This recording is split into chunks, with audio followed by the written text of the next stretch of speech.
Hey, this is your girl Jamila, aka Jay, and I am back with another video. Oh my god, I feel like it's been forever. I was sick for like a week straight. I just wasn't like my stomach was like crazy for like a week straight. So it was a little hard for me to get on here and do this. Now I'm like, I gotta do this video. The month of October is almost over, and as you guys know, I have been doing videos for Domestic Violence Awareness Month, and we are almost at the close of October. So I'm gonna do this quick video, and then the next video that you guys see, or it might be a live that I said I was gonna do with like a sort of like a just to have like a couple of people on discussing their experience with domestic violence and family members of people that went through domestic violence. Yeah, excuse my appearance, guys. I'm just trying to wash my hair and condition my hair rather and go to bed. But yeah, so this and this one, this story here that I'm about to tell, a little bit difficult for me because, like I said, I had experienced domestic violence in two separate relationships. The first one was my ex-husband, which I told you guys about already, and the other one was with an ex-boyfriend. This one was a little bit difficult to talk about only because he was actually like a nice dude. Like he was kind of like he had good qualities. Okay, he had good qualities. Like I never had to worry about anything like too much when I was with him. But like I said, my ex-husband, he was just abusive, just like no alcohol, no drugs, anything in his substance. He was just abusive. This guy here, my ex-boyfriend that I'm talking about, I had actually gotten pregnant by him, and ended up losing the baby. So everything kind of happens for a reason, I guess. But every time he would drink or, have some type of substance abuse going on, it would get crazy. So, yeah, with this one, I'm not gonna go into too much detail. But like I said, if anybody like needs help, like I'm the getaway queen. With this dude, I say I jumped out of the window because I did jump out of the window. But thank God it was the first floor apartment in a house. So when I went out the window, the porch was right there. And on this particular occasion, he had went in the bathroom. It was like in the middle of the night, and I was like, oh my God, he had been drinking or whatever. And I was like, oh my God, he's about to get started with his nonsense. So, and I just didn't have the energy for it.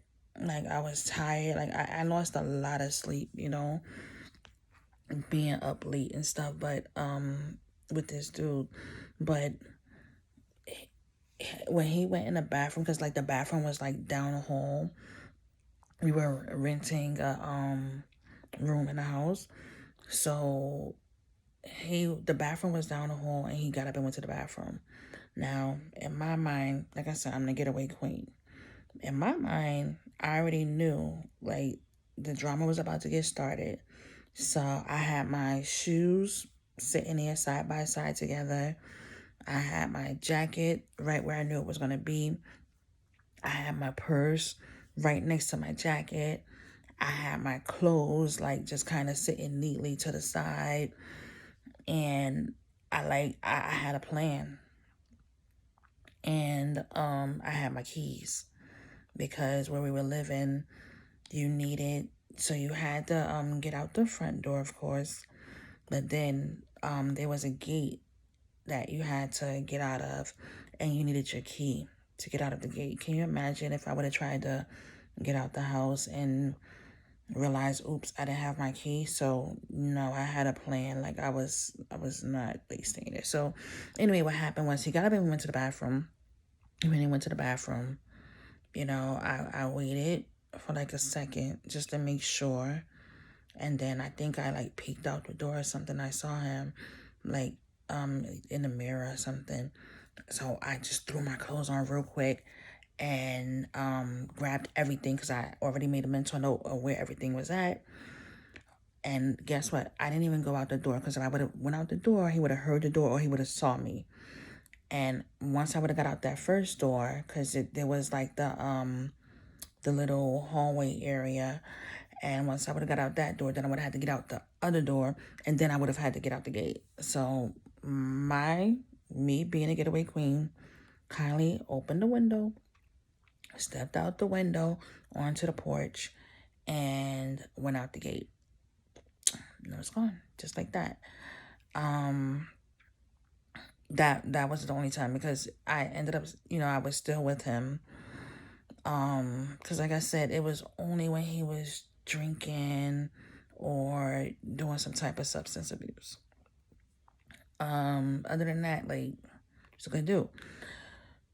So, there was another time where he had, I think this was actually, no, the first time he put his hands on me, because remember, I had already gone through it with my ex-husband.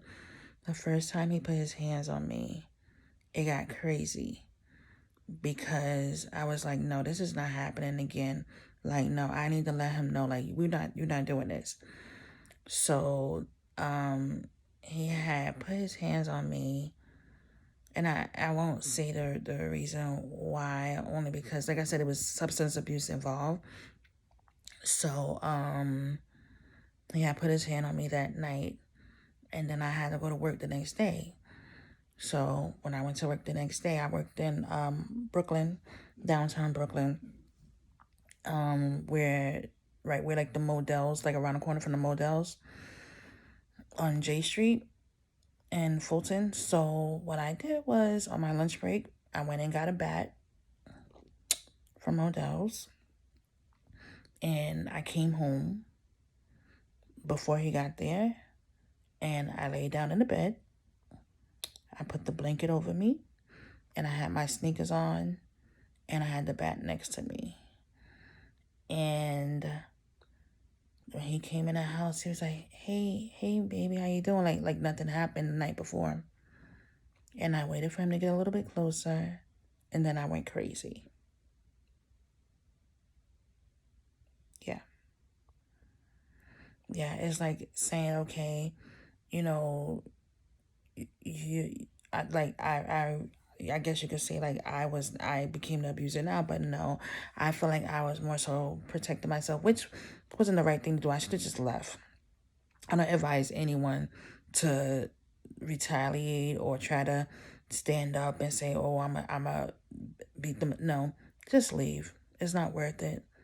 It's not worth it. I spent most of my 20s fighting. I spent all of my, no, 20 to 22. That's when I was like finishing up college. After 22, from the start of 22 on up to about 30, I was fighting. Who wants to live like that? That's no way to live. Because you know what? You'll look up and you'll be like, what did I spend those years doing? Like, 20s, you're supposed to be having fun, enjoying life, going on vacation, traveling, going to see the world, going to explore the world, living your best life, doing whatever it is that you want to do. You're not supposed to be up fighting day in and day out and getting your tail beat. No, that's not living. If I could do it all over again, I would be enjoying life. But, I don't have any regrets because like I said, I learned from it. I grew from it. I'm able to help someone else from it. So I don't have any regrets. But I would definitely, I would definitely, if I could do it all over again, I would just enjoy life. You don't want to look up and be like, oh my God, like what did I spend my days doing? It's just not worth it. It wears you out. It tires you out fighting all the time. You have different health issues later on. Like to this day, I think that my hearing, I don't tell people, but sometimes people be talking to me and they be like, you didn't hear me? I'm like, no. And I think that it has something to do with my ex-husband. Like when he used to slap me, he would slap me so hard that my ear would begin to ring.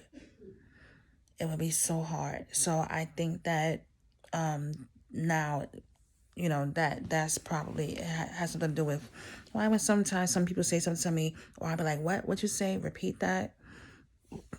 And some other things that I got going on with me. So it's not worth it. Just leave, walk away, live your best life. Now, my ex that I was pregnant by, the way that I left him, and this is important that I say this, the way that I left him, because I knew that if I didn't leave that way, then I probably wasn't gonna leave. Like he was gonna be like, oh, stay here, this, that, and the third.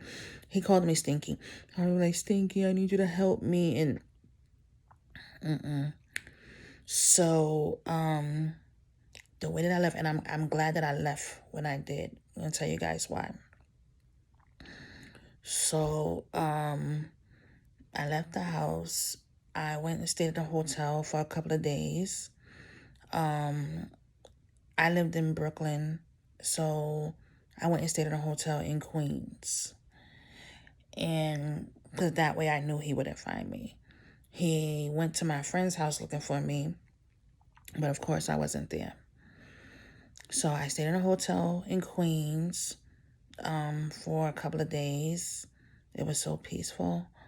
And then I came back to the house, I think, to pick up something. Let me tell you guys something. God spared my life, okay? When I went back to the house, I had a queen size bed there. And when I went back to the house, I think I went to go get something, but I knew like the times that he wasn't there, or like if he had to go, take care of business. I knew like his ins and outs. Like that's one of the key things too. If you want to get out of an abusive relationship, one of the key things is to know your partner. Know their habits. Know the times that they come. Know the times that they go. You really have it, like it. I'm sorry to say, but you have to become almost like if you wanna get your stuff out. Like let's say if you left and you want to get your stuff out the house, and they're not there, wait around for a while. Stay up the block for a while. Make sure they're not there. Or even if they talk to you on the phone and they're like, come home, and you're talking to them, use that time that you're talking to them to find out, hey, where are you? Or just keep talking to them to make sure that they're nowhere around. But it's different ways, different things that you can do. You just gotta be smart about it so that you don't get caught up in a situation that could possibly lead you in harm's way. So I came back to the house to get some things. When I came back to the house, there was a big X cut into my mattress. Like, and I don't like cheap mattresses. Like, I love like pillow top and the good stuff. Yeah, there was a big X cut through from top to bottom, side to side in my mattress. X, where just the cushion part was showing. So I don't know if he was drunk. I don't know if he was high. I don't know if he thought he was cutting me or what, but if I had been there, that could have very well been me cut up. So yeah. And so the way that I ended up leaving, because even after I went to the hotel, did I go back a couple of days? I don't remember, but the way that I did leave, I must have gone back. I must have gone back for like one more day or two, but it was shortly after that I ended up leaving completely.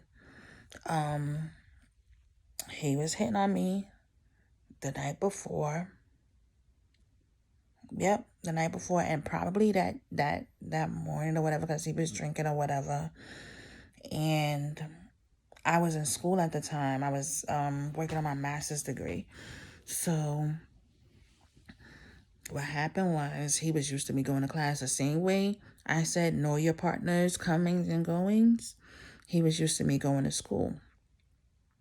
So I think I had just seen, I was watching like Bobby Brown and Whitney Houston, and how she left, where she said that she was going to get some bread and milk from the store and never went back or something. I don't even know like if that I had saw it at the time. But the way that I ended up leaving was, I told him, I said, all right, I'm going to school. I'll be back. And he looked at me. He was like, you're not coming back, right? I'm like, yeah, I'll be back. Because I was going back. I was going back to get my stuff so I can leave for good. But I told him, I said, I'm going to school and I'll see you later. I'll be back. And that day I left, I don't even know if I went to school that day. I don't even know if I had class that day. But I left like I was going to school, and I did not go back. I went back to get my stuff when he wasn't there, and I knew he wasn't there. I don't remember how I knew, but I knew he wasn't there. And when I went to go get my stuff, I had my brother-in-law. I mean, my brother-in-law. I had my brother with me, my brother's friend, and at the time, it was my brother's girlfriend, who's now my sister-in-law. I think that was it. I already knew what I wanted to get and what I was leaving. I already had what I was going to carry it in, and that was it. So when we went in the house, I knew he wasn't there. I told each one, I said, you get this, and you get this. Everything else, we're leaving. That's it. I went in that house. I must have spent like 5 minutes in there. 5 minutes. Got everything that I wanted, because it was a studio apartment. By this time, we had moved to, we had left the Bronx and we had moved to Brooklyn. And it was a studio apartment that we were living in. And I told each of them what to get, and we was out of there in 5 minutes. And that was it. I never went back. And that was the end of the domestic violence for me. So I spent pretty much all of my 20s fighting. By the time I was 30, that's when, I think I was 29 when I lost the baby. It was right before my 30th birthday. I was with him a little while after that. By the time 31 rolled around, I was done. There's no more fighting. I was tired. I was worn out. I was looking crazy. I was just done. And with this, my ex-boyfriend, you know, like I said, I guess it was hard to leave, because like I said, when he wasn't drinking, I'm doing a video, dude. He does this on purpose. When he wasn't drinking or under the influence,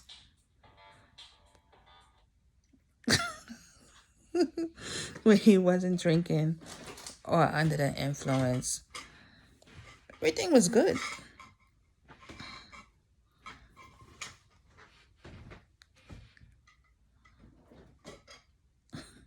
think I'm gonna have to edit this video. Things were fine, but and let me tell you something. With this dude, I ended up having a black eye, and I'll tell you how. It wasn't intentional.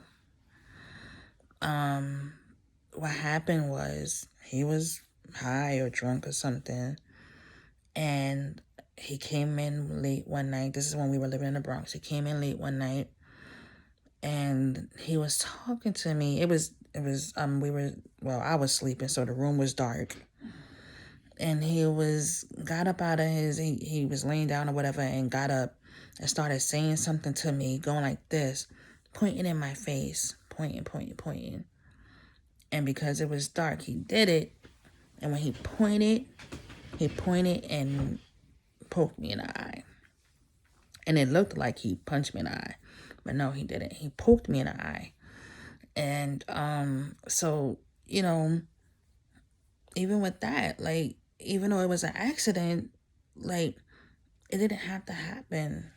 It's because he was sitting there going like that. Like, so even though that one was an accident, it still was abuse going on.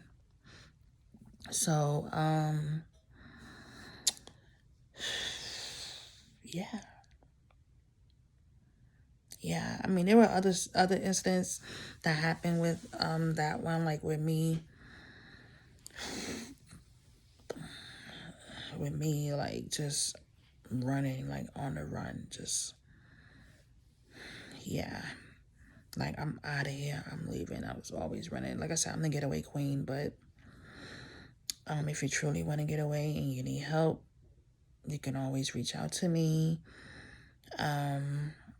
You can you can message me. If there's anybody out there that's going through it, you can find me on Instagram at unapologetically_Milla. So that's unapologetically_Milla, Miyla. On Facebook, I am Meela, Meela.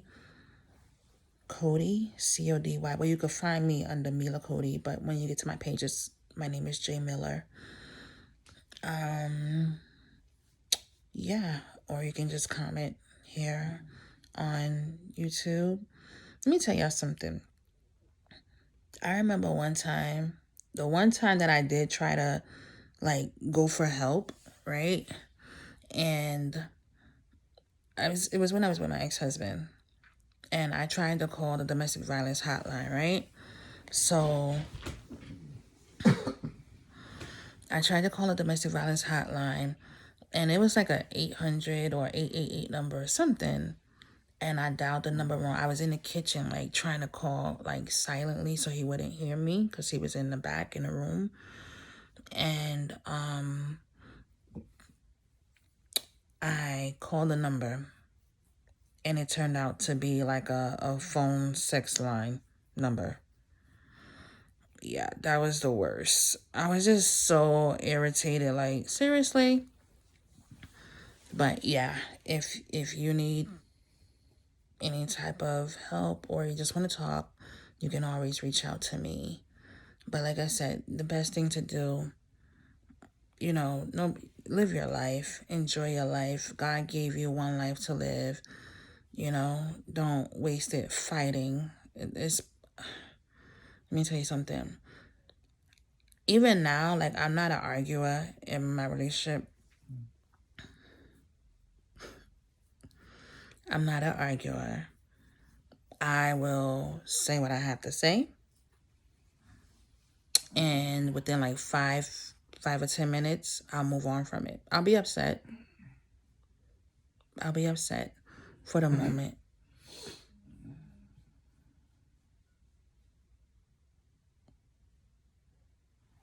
I'm going to need you to stop.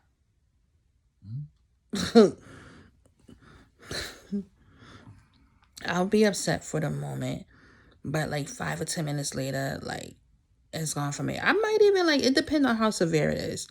If it's severe enough, I'll probably bring it up a day later or 2 days later. But I'm not arguing over it. Junior, could you stop? I'm not doing nothing, baby.